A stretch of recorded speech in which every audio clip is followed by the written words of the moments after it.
Friends, have you ever wondered what a truly blessed life depends on? Do you thank God for the little and the great?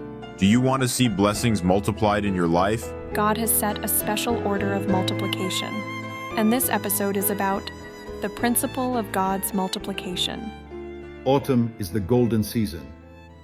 Autumn is the time of harvest. It's no coincidence that our church, in just a few days, will be celebrating the Harvest Festival. On this day, the result of a spiritual law written about by the prophets and apostles becomes especially evident. For example, the Apostle Paul writes in Galatians 6:7, "Whatever a man sows, that he will also reap." Matthew continues this same thought in chapter 13, verse 12. "For whoever has, to him more will be given, and he will have abundance." The essence of this law is that if a person values what they have, gives thanks to God, and manages it wisely, this blessing will multiply. Within these words lies the principle of God's multiplication. My friends, listen.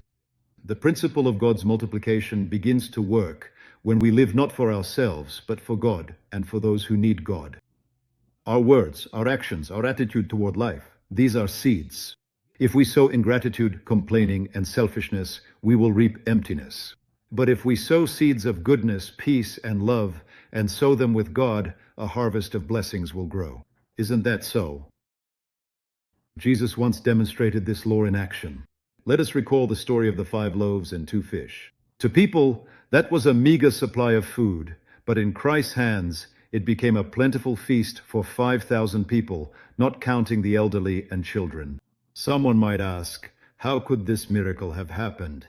The answer is clear, because the little that was given to the Lord turned into a great blessing. This, friends, is the secret. Everything we entrust to God and share for God's sake with others is multiplied by the Lord.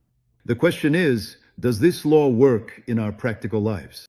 Yes, do this. First, thank God for everything, both small and great. Second, be faithful with what God has entrusted to you. Third, share with those in need. Fourth, do all this for His glory, and then you will witness God's law of multiplication in your life. May the Lord bless you in this. Subscribe to the channel so you don't miss the next video. If you enjoyed the video, share it with others and be blessed.